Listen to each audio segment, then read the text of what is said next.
Oh, oh,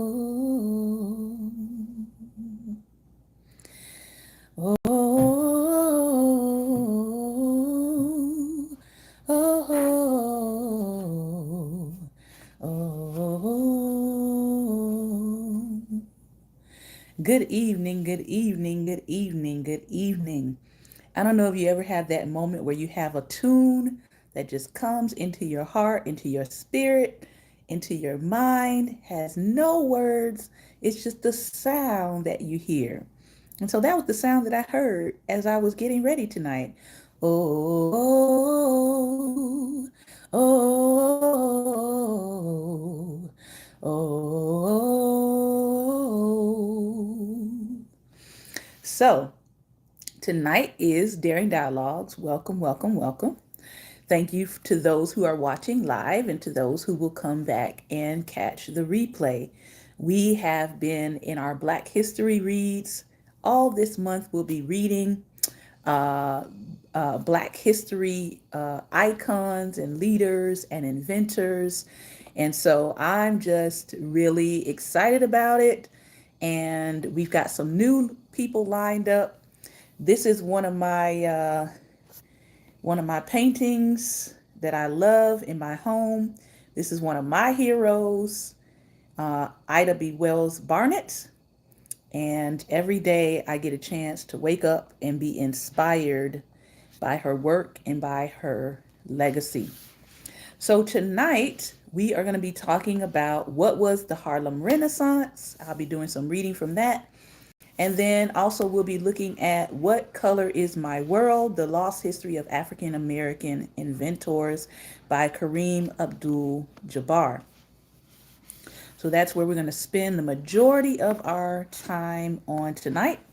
And the first book again is called What Color is My World?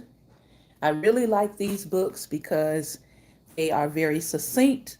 They kind of break down some basic facts about Black inventors. And so if you're looking for something for young people, you're looking for something for middle schoolers, high schoolers in that age range, but really everybody needs these facts because to be honest with you, a lot of people don't know some of these facts. So this is a really good illustrated rendering, and it's got lots of illustrations and kind of like little known facts about some of the inventors. Some of them you may not have ever heard of before. Some of them may be familiar, but you may not be familiar with the information that's provided in this book. So I highly recommend this one.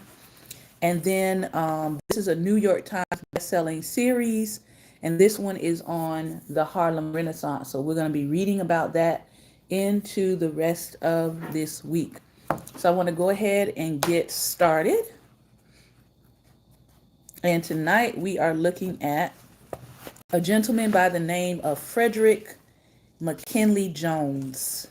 Frederick McKinley Jones, An Inventive Life. And that is the artist rendering of him. All right, so let's hop in. Frederick McKinley Jones was born in Covington, Kentucky on May 17, 1893, and his African American mother passed away when he was just a toddler. Concerned that his son would not receive a proper education, his Irish American father left 8-year-old Fred at St. Mary's Catholic Church in Cincinnati, Ohio. A year later, Fred's father passed, leaving him an orphan. The education that his father had hoped for ended at 6th grade because at the age of 12, Fred ran away from the church and took a job as a cleanup boy at the R.C. Crothers Garage. Here he became fascinated with learning how to design, build, and fix race cars. At 19, Fred's restless nature and passion to learn took him on an adventure. He hopped a train to the South, but was discouraged by the racism and lack of employment he encountered there. In 1912, 19-year-old Jones took a job at an enormous farm in Halleck, Minnesota, where he was put in charge of maintaining all the mechanical and electrical equipment. In 1918, Jones enlisted to fight in World War I. He was assigned to an all-black unit to France. With a crew of German prisoners, Jones was in charge of rewiring electricity in several camps and keeping the telephone and telegraph systems working. He was an exceptional soldier, though he hated the idea of a segregated army. When he was discharged in 1919, 7 years later, he returned to Halleck and made a living fixing anything mechanical and electrical for the townspeople. One of Jones's jobs was to drive the local doctors around the countryside as they made house calls. When Jones saw how difficult it was for the doctors to get to their patients through the heavy snow of Minnesota winters, he built a snowmobile out of an old airplane body and used the propeller to power it through the snow. Need I say any more? Brilliant. Although Jones did not invent the snowmobile, he innovated and improved it over the next few years. A few years later, in 1923, Jones again came to the doctor's rescue. Jones had been hired to install an X-ray machine in the Halleck Hospital. However, it was harmful to keep moving patients from their beds to the X-ray room, so Jones invented a portable X-ray machine, which also took better X-rays than the other machine. As usual, Jones's reward was in solving the puzzle, not in turning a profit, so he never sought a patent. Jones's big breakthrough came in 1927 when he was asked to help out the owners of a Halleck movie theater. Movies had just started to incorporate sound with the dialogue and music recorded on phonograph records that had to be played while the film flashed on the screen. The equipment was expensive, and the owners of the theater thought maybe Jones could rig something cheaper. Using round blades from a plow, he again created a machine that was cheaper and better than the expensive factory equipment. Soon, word of mouth about the clever local inventor reached the ear of Joseph Numero, the owner of Ultraphone Sound Systems in Minneapolis, who offered Jones a job. Although it was difficult for Jones to leave Halleck and all his friends, he knew that he would never have an opportunity like this again. The collaboration between Fred Jones and Joseph Numero continued for 30 years. Numero furnished Jones with an apartment above the shop, paid all his bills, and gave him a modest salary in exchange for owning the rights to whatever Jones developed. They shook hands, which was the only contract they ever had. During those years together, Jones innovated all kinds of things, but it was his work on the first reliable refrigerated truck that transformed his life. It was so effective that Numero got out of the movie equipment business to focus on building more refrigerated trucks. These trucks were able to carry foods for thousands of miles without spoiling. Americans could therefore get more fresh foods at a cheaper price. Numero's company, Thermo King, became #1 in refrigerated trucks. Jones then invented the atmosphere control boxcar, a refrigerated railroad car. He tested it himself by riding over 250,000 miles in trains between 1948 and 1950. When his perfectionist side was finally satisfied, his invention was marketed, and again the world was about to change. In 1923, still living in Halleck, Fred married Minnie Hagstrom, a tall Swedish American. Interracial marriages at this time were still rare, just as they had been in his father's time, and some of the locals were shocked and angered. But Jones had always been independent and didn't care what they thought. Unfortunately, he continued his long hours at work, which put a strain on the marriage until they divorced. For the next 22 years, Jones continued his solitary ways. Then, in 1945, at the age of 52, he met 31-year-old Louise Lucille Powell, a widow with a teenage son. They married a year later, with Jones determined not to make the same mistakes he'd made in his first marriage. He devoted himself to being a good father to his stepson, Tate. Unfortunately, only 3 months after the wedding, Tate passed away of leukemia. By the 1950s, Jones's fame was increasing. Articles about his accomplishments began to appear in newspapers and magazines. He was invited to become the first African American member of the American Society of Refrigeration Engineers. Howard University awarded him an honorary doctorate degree.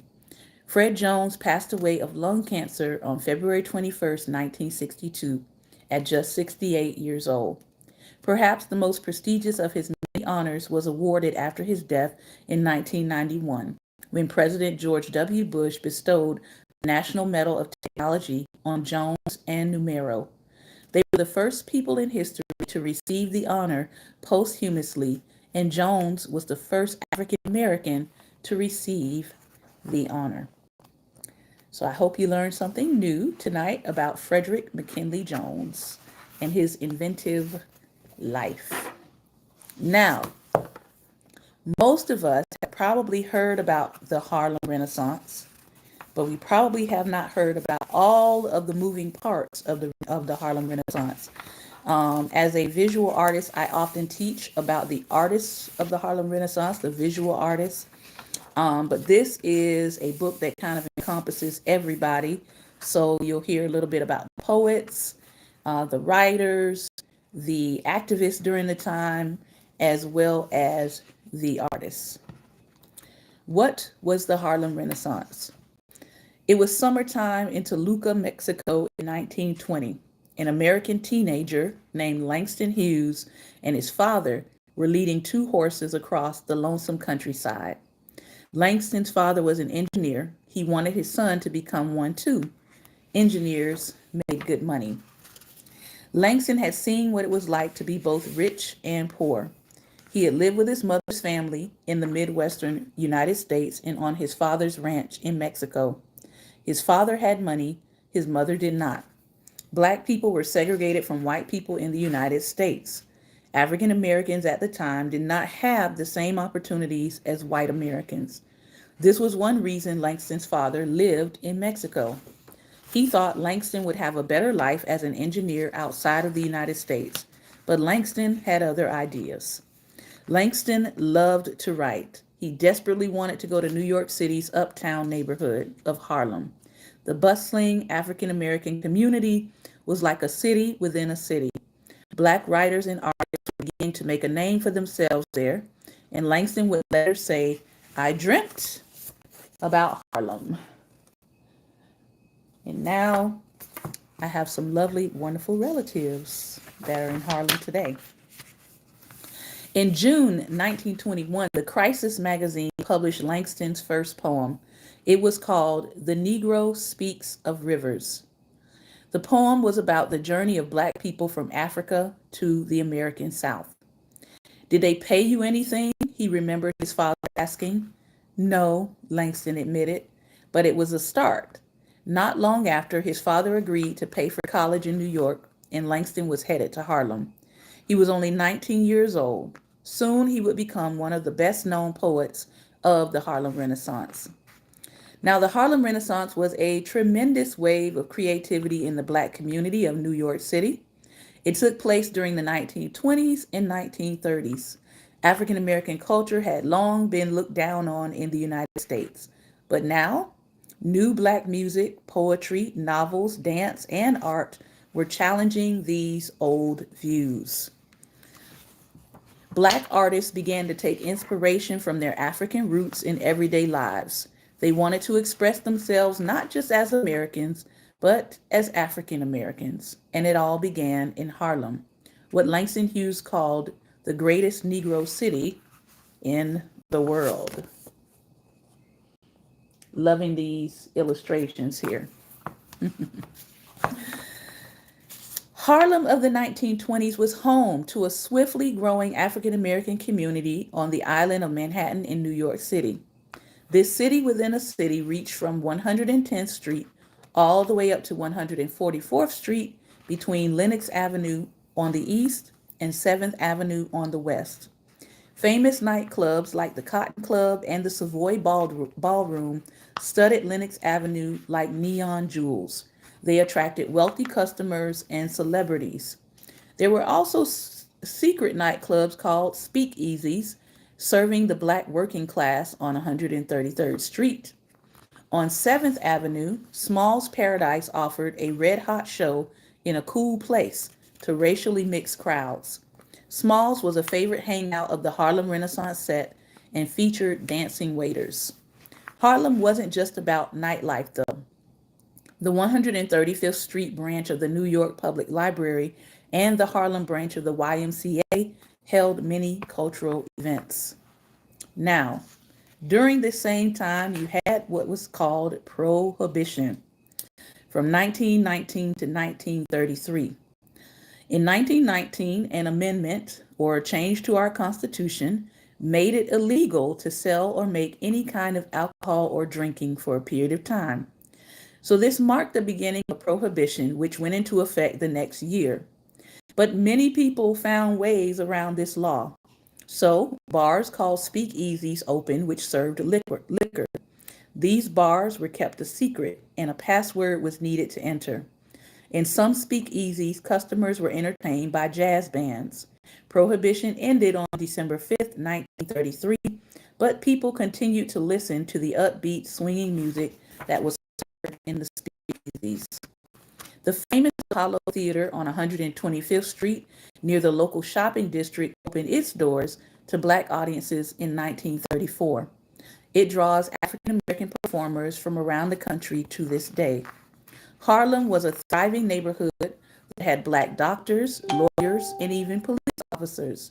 Wealthy areas like Strivers Row and Sugar Hill boasted stately stone townhouses and elegant apartment buildings. The sense of possibility in Harlem drew newcomers by the thousands, but it had not always been that way. In the 1800s, Harlem had been a fashionable white neighborhood. By the end of the century, a large number of Jewish immigrants had moved in. The famous magician Harry Houdini bought a home there in 1904. That same year, an enterprising African American man named Philip A. Payton Jr. began buying up the property in Harlem. My first opportunity came as a result of a dispute between two white landlords in West 134th Street, Payton recalled. To get even, one of them turned his house over to me to fill with colored tenants. Payton was a smart businessman. He soon opened the Afro-American Realty Company to sell houses and rent apartments to Black people in Harlem. At the time, that was about 4,000 people. By 1930, Harlem stretched north to 155th Street and south to 114th Street, and 165,000 Black people called it home. So, why did the Harlem Renaissance take place in the 1920s and 1930s? The previous decade was a time of great change in America. Millions of African Americans from the South began moving north where they hoped to find a better life. In the South, Black people had been forced to live under conditions that made it nearly impossible for them to get a good education or a job or to feel safe. So they left for cities such as New York, Chicago, and settled in certain neighborhoods such as Harlem. These neighborhoods became thriving African American communities where Black culture flourished. Then came World War I, and with it, even more change. In 1917, the United States entered the war in Europe. In the United States, some white Americans didn't think Black people were as brave or intelligent as white people. Many Black men thought fighting in the war was a chance to show how those ideas were wrong. They hoped that by serving in Europe with honor, they would be rewarded with equal treatment back home. None fought more nobly than the men of the 369th Regiment. So there is something that we call the Great Migration. There is a couple of books on it, on the Great Migration, but I want to make sure I don't forget her name. Isabel, her last name is not coming to me, but she does have a book as well on the Great Migration, and I think you should check it out. If somebody remembers her last name, just drop it in the chat here.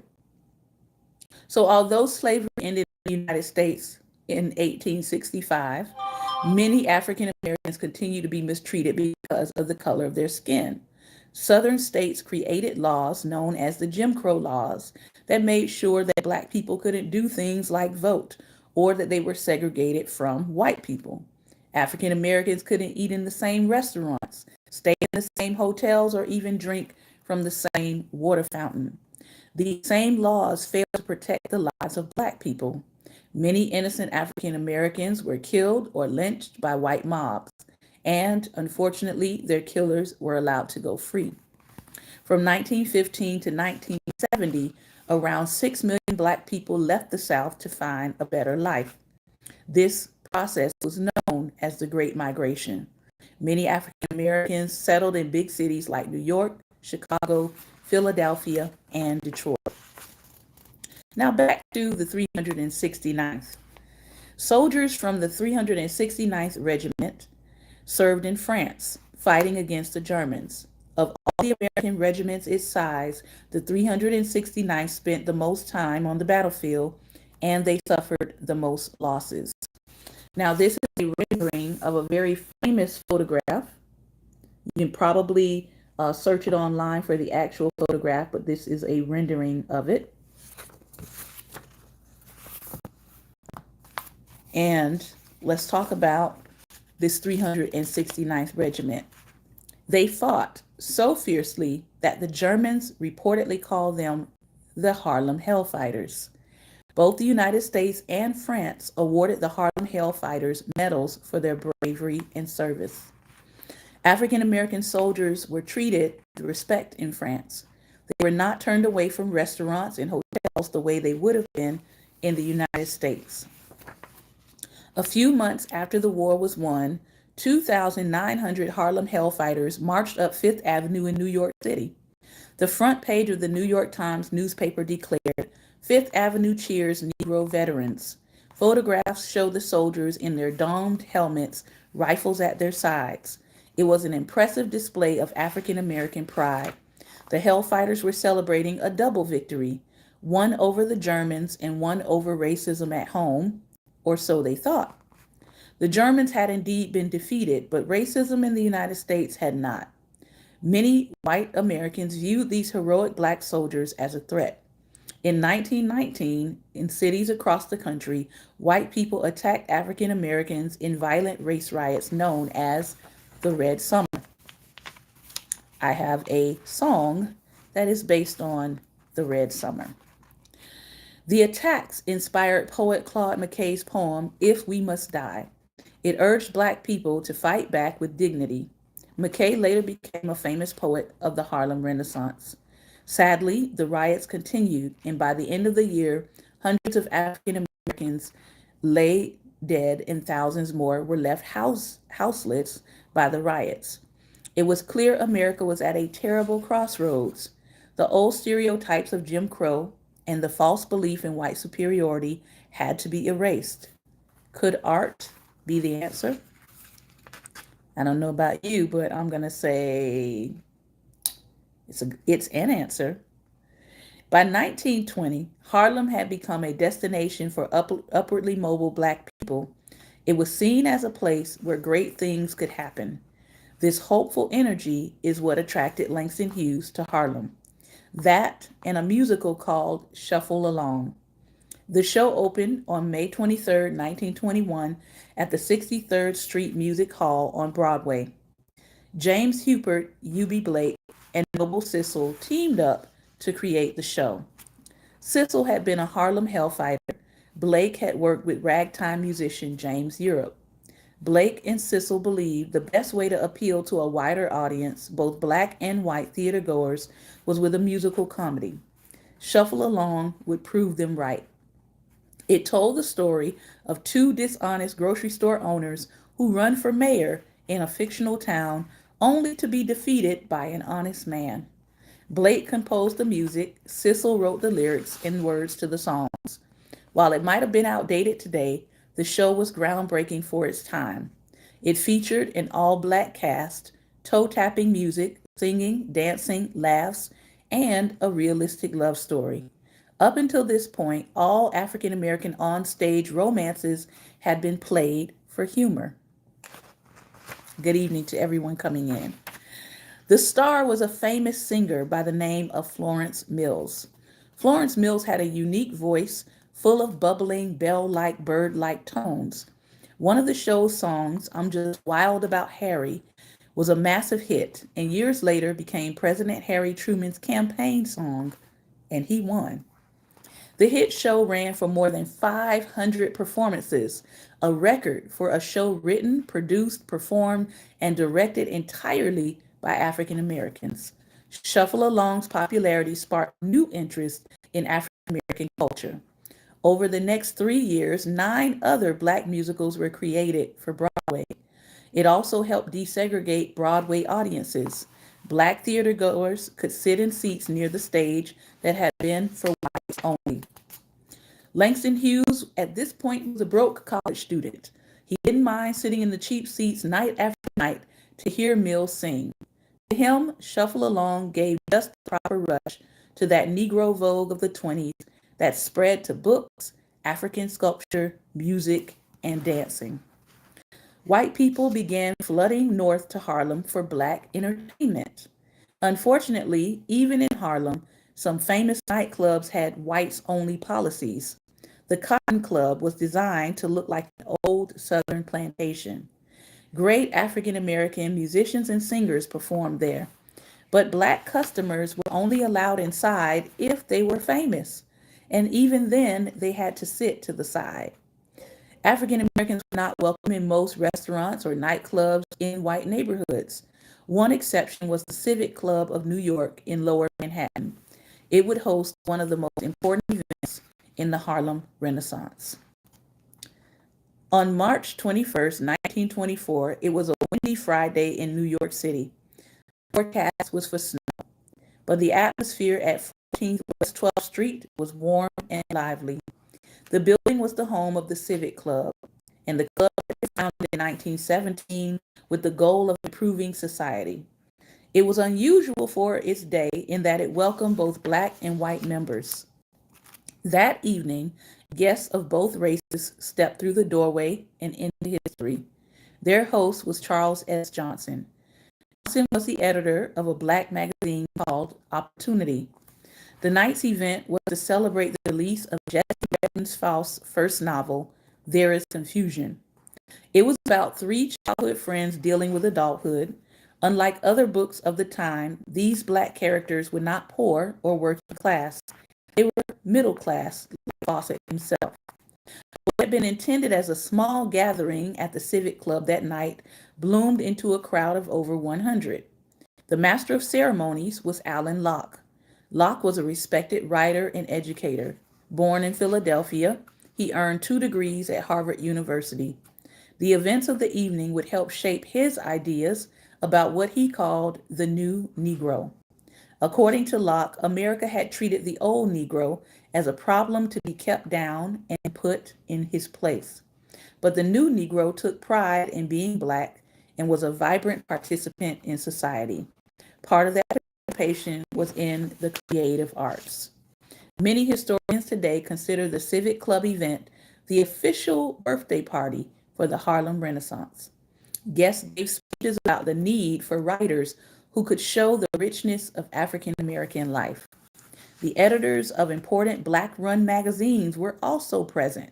Civil rights activist W.E.B. Du Bois had started the Crisis. Another activist, A. Philip Randolph, co-founded The Messenger. These magazines helped build the careers of young Black writers and artists. They often held contests with prize money to help struggling authors earn a living. Through newspapers and magazines, new voices in Harlem could reach more readers. Langston Hughes attempted to start his own magazine in 1926 with writer Zora Neale Hurston and others. It was called Fire. Unfortunately, they could only afford to print the first issue, and most of those burned up in an actual house fire. Wealthy white patrons of the arts, book publishers, and editors were invited to the Civic Club party in the hope that they would help the new writers. At the end of the night, the white editor of a magazine called Survey Graphic invited Locke to create an entire issue about the new Negro. The Harlem Renaissance had begun. So, we have made it to about almost halfway through this book. We are going to continue reading it on tomorrow, and we're going to learn about these new voices that are stepping out of the shadows. I am excited. I tell you what I'm excited about. I'm excited about all of the Black Renaissance that's taking place all across the country.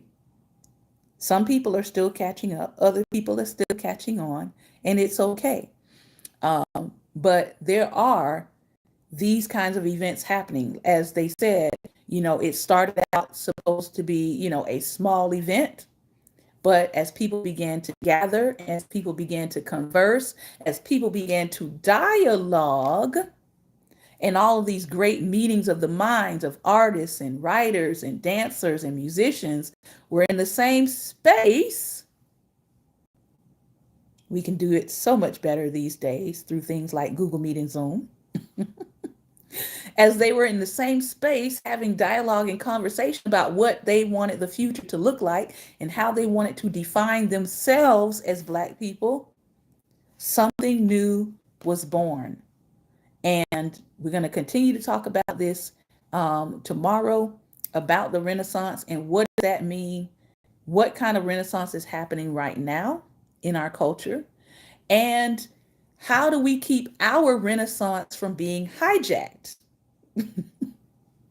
Because as with anything, as we see with the Harlem Renaissance, people were going there for Black entertainment. And we know that people love Black entertainment now, so much so that there's a lot of appropriation happening, right?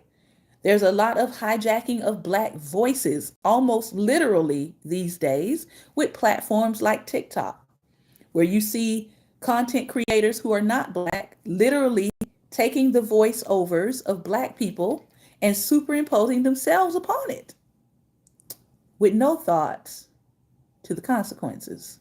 So, if you want to share your thoughts tonight about the reading, feel free to hit the camera and I will bring you in for some fire. All right.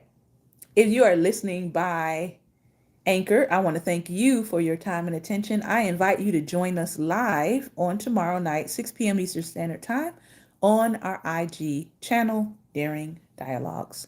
Thank you again for your time and attention. Take care and good night.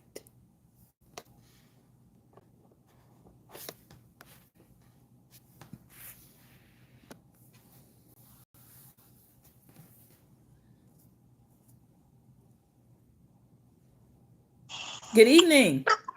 Good evening, and the thievery continues. Listen, why does it feel like we can't ever get away from this thing? And see, this is one of the things that boggles the mind. We're so bad and so awful and can never do anything. And then you put down everything we do, and then you come along and try to hijack it. I mean, literally, they're having a ball, right? They're creating their own vision of themselves, and you have all your own white spaces. Think about that. Mm-hmm. You have the whole rest of the country pretty much as white only spaces, and then the spaces that we create for ourselves, you still want to drive up there to be a part of it. Does that make any sense?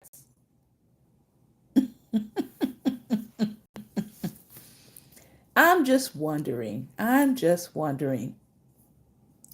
Does that make any sense? The best, and they can't create it. So, just like everything. Matter of fact, let me speak about what happened this weekend. We're still in the football vein. Mm-hmm. With Flo and the whole thing that's going on, because somebody, they had posted a thing about, how many, 70% Black athletes in the NFL, mm-hmm. and we only got one Black head coach. Mm-hmm. So one of them had to quit. So you just give a person a job based on the color of their skin. I said, y'all been doing it for over 400 years. Yeah? Yeah. Y'all been doing it for over 400 years based on not your ability, but simply because of your skin. But let's be clear. They've been doing it since the formation of the Constitution. Yes. The Constitution, the rights and privileges originally were for white male landowners. Yes. They weren't just for anybody. You're right. So they have been privileging white and male since the formation of the Constitution. Mm-hmm. Yes. And I let them know. And you want to complain now? So what people are doing, right, in terms of saying, like even with Biden saying about the Supreme Court nominee, what they're doing is trying to actually right the scales that are way off balance and have been way off balance for hundreds of years. So to me, that's not even a privilege. That's actually trying to make the scales fair because they've never been that. Right. Right. But see, and this is the thing. While I agree with what he's doing, I disagree with him actually saying that before he did it. Mm-hmm.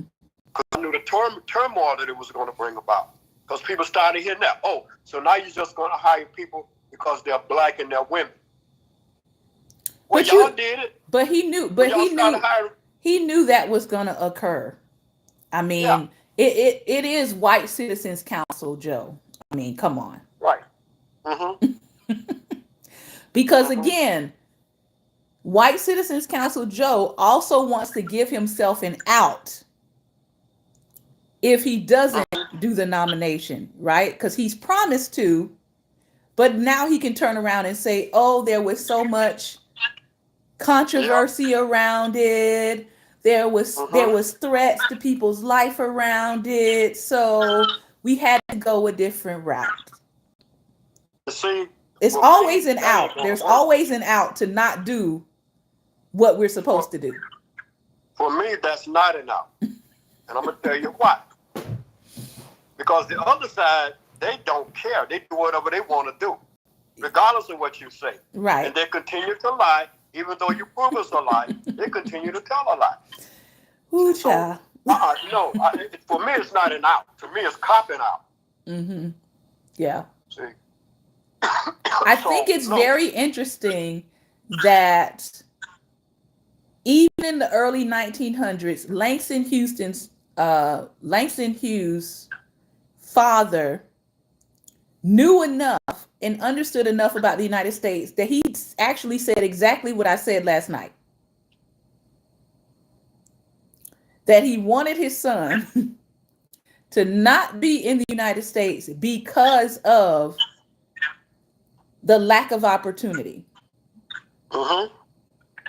Now, granted, Langston Hughes, because he was biracial, he probably had a better opportunity or making his way in society in ways that other people did not.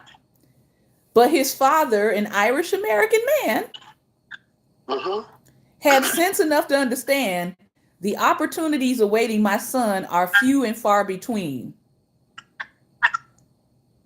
Which is why he was living in Mexico and not the United States. Right. Right.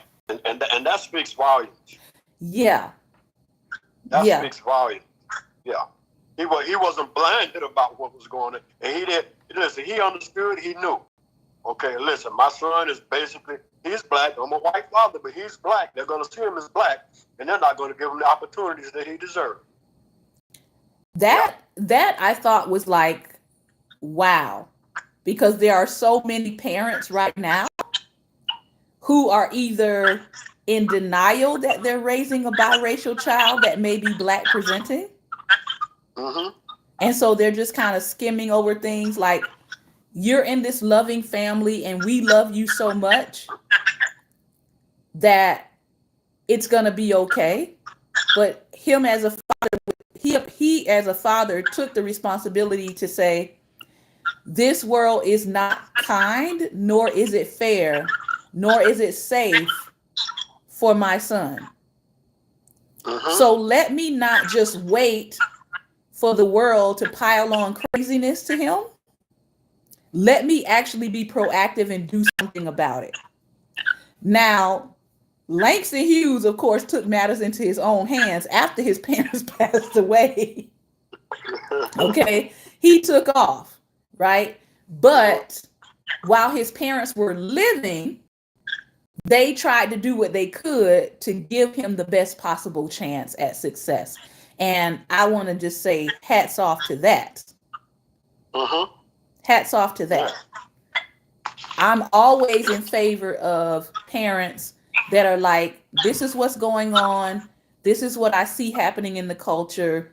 How can I give my child the best possible chance at success? Like, I have parents right now that I work with that I'm like really impressed because that is their attitude. Having parents that want to sign up, you know, for one-on-one personal Black history education, you don't see that often. I think that's incredible and amazing. And so, yeah, that stood out to me, that his father was thinking ahead for his son's future to say, I've got to get him into a space where I make sure he is educated. And even that, because, you know, once he got him into that space, then the father wound up passing away. So, you know, I think about, what if he hesitated and said, oh, I'll wait another year? You know, what if he didn't move on that unction to make sure that his educational future was secure? Right. Matter of fact, I think I mentioned this to you on Facebook or something that I posted and you responded to. I was called a racist by a white man on Facebook. So I had to educate him, right? And I was like, okay, why is it that when a Black man speaks the truth, he's being racist? And I told him, let me educate you on the word racist. It comes from the word racism, which, if you do the research, it began in the United States in 1860, and the original definition was anti-Negro. I said, white people are not Negroes. You're not Negro. So I can't be racist against you. I said, I can discriminate and I can be prejudiced, right? But I can't be racist. Yeah. I said, and those that know me, they know that I'm not prejudiced or racist, but they know I'm going to speak the truth. In fact, I told him, in fact, if you go to look at some of my posts, you will see white people that know me responding to them and liking them. You will see them asking me for more information. Why? Because they have the open mind to want to know what I feel as a Black person, because they know they can't know. Right. See, I said, those people, I call them. I said, but you people that got it all figured out, and you ain't Black, I have to kind of keep my distance a little bit. Well, don't feel bad, because this week I was mistaken for a white woman. I don't know how. No. I should say. Oh yeah, I was mistaken for a white woman. Blackity black, blackity black, 365, 24/7. I was mistaken for a white woman who didn't know what I was talking about, who could not possibly be teaching anything about Black history. Like, literally, they wrote 2 paragraphs. I put it in my stories just to let people know, this is why you can't listen to every random thing on the internet. I'm like, I do this for a living, and I do it for enjoyment. I do it for both reasons. But this person, for some reason, I don't know if they looked at my name. They couldn't have looked at my profile picture. Couldn't have. But I don't know if they just looked at my name and assumed that I was a white person speaking, but they just started going to town. And I was like, wow, you have built an entirely false premise. Because they were trying to school me on something, And I said, I already know that. I am aware because I teach on it every day. And they were like, oh, you couldn't possibly be teaching on that because the Western world's view of African American history is so twisted and your books are horrible and you can't possibly even have the resources to be teaching on Black history because your books are so horrible. And I was like, but I'm not reading their books. I'm reading ours.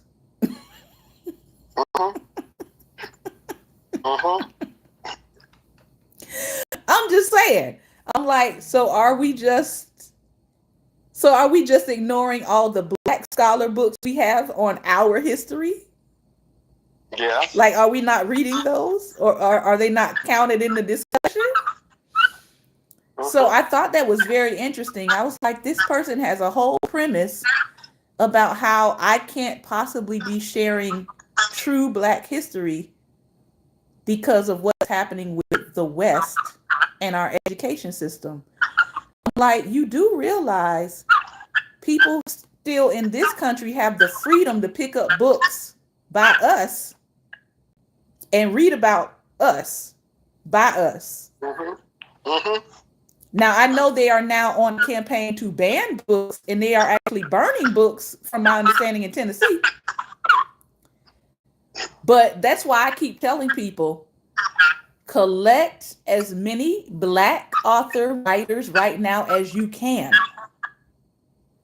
It is imperative that if you can afford to buy the book, go buy the book. Because the way this country is going, you may not be able to find it in your public library or some of your schools. So it is best to have your own personal copy, because we're heading in a direction of anti-facts. I get that. Well, we're already there. It just hasn't dominated yet, but it's coming pretty strong. Yes. It's coming pretty strong. Anti-fact, because number one, again, when we speak facts, we're racist. See, y'all can do everything y'all want to us. It's okay. But when we just speak fact, okay, and it's negative, it's a negative thing about a white person. Oh, then it's racist. Yeah. Okay, no. What you've been doing is racist. Let's clear that up now. I'm speaking truth. You've been taught a lie, you're living on a lie, and you're living in an unearned privilege. Something that was just given to you because of the color of your skin. Now let's get that straight.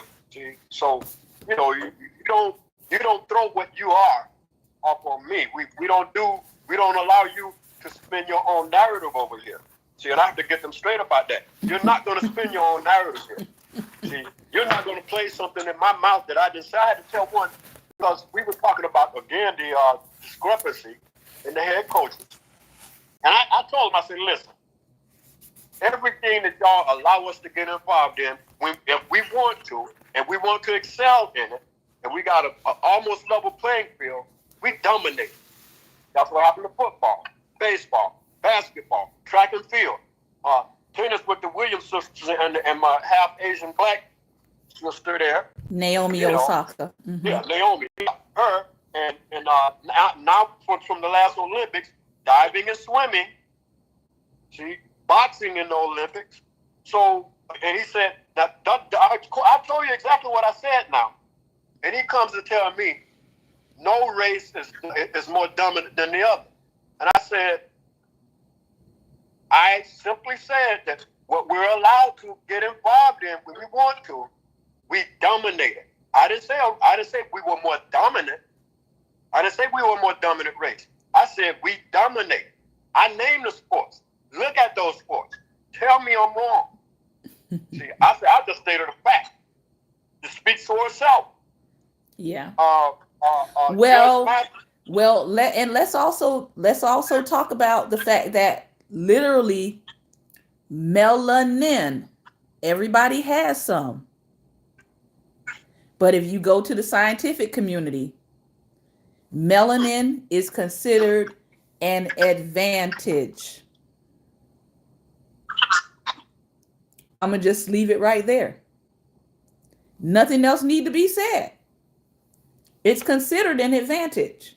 So if you have more of it in that scientific aspect, you have an advantage over somebody who has less of it. Again, doesn't speak to your morality, but it is an advantage. It is a health advantage. So, final thoughts, Pastor Ben. I see that your screen may be going in and out a little bit here. But let's see if you come back. I can prove it, but a lot of them can't accept facts. See, that's factual. The melanin thing, that's factual, is proven. And it's not like they don't know it, because that's why they're trying to get it. See, that's why they got melanin pills and all that type of stuff. So it's not like they don't know. Listen, these days, I went to a beauty store the other day, and I went to go get just some basic lotion. Almost all the beauty products, if you start looking at some of the ingredients, they've added in melanin for darkening the skin and tanning the skin. And I'm like, I just need lotion. I don't need a melanin enhanced lotion. So while there's this whole, I call it a facade of anti-blackness, what it really is melanin envy. It's not, to me, it's not anti-blackness, it's melanin envy.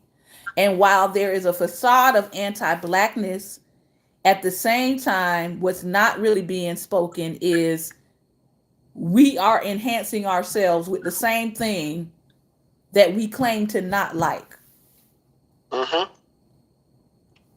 Pretty much.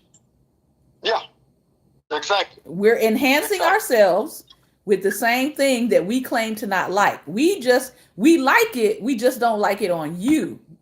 Right, because you got it natural. See, so we got to do stuff to get it. We don't like that. Yeah. So that's a whole other conversation, though. Yeah. Final thoughts, Pastor Ben.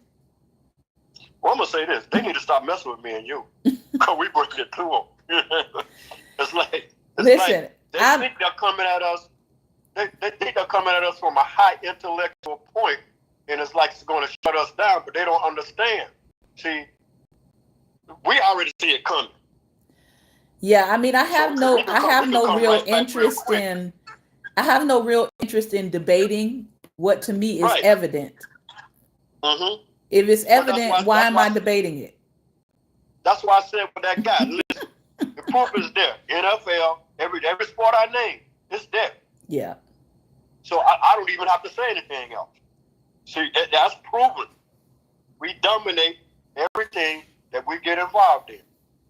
When we want to really get involved in it, we own it. That's the bottom line. That's about the building towns. Yeah. Wall Street came from it. Didn't have anything. Outdid all the white towns around it. That's why they got burned down. And going back to what we talked about last night, when you have a group of people that you pull back and pull back and pull back and pull back and pull back and pull back, who finally get released, it's like a slingshot. But you can't seem to connect the fact that your pulling back became the momentum for the slingshot. If you look at a lot of the inventions that came through African Americans, as we talked about tonight, it was about making things better, faster, easier, cheaper, and open to more people to access it. And kind of, you think about African Americans, right? We're not a monolith, but generally, we are trying to do things that not only help us, but help society as a whole. Right. That's it. Society as a whole, everybody. But then again, you have people that come along that only want to help if it only if it benefits them only. Mm-hmm. So even culturally, you start to see, okay, if we're inventing something, usually everybody is benefiting from it. It's not just us benefiting from it.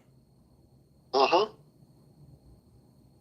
So that's something that I just want people to kind of think about. Like, what is your cultural markers? Because to me, that is a cultural marker for Black people. If we're doing something, it's not only benefiting us, we tend to be thinking about how can this benefit society at large, Mm-hmm. not just how can this help my own people. And some people would say that's an Achilles heel for Black people because we're always so concerned about everybody else. No, that goes against the belief now. So that can't be. That can't be. Yeah. Lots to think about tonight. If you're just coming in, I encourage you to go back to the beginning and learn about the inventor we talked about tonight. That man, good grief. He kept inventing things. He kept improving on things. Mm-hmm. And at least he finally got to work with someone for what I think was 30 years that actually paid for everything, right? And gave him a salary in exchange for keeping all the patents, though. So again, going back to the generational wealth piece, I need us as Black Americans to think a little smarter, and not just for our lifetime, because his descendants could still be getting paid today off of all the things that man invented. But they're not. Why? Because he traded in the lifetime patents for a salary during his lifetime. So this has been another episode of Daring Dialogues. I've been your host tonight, Shantae Charles. I do want to thank you again for your time and attention. Thank you for coming to read with us and learn with us and listen to the discussion.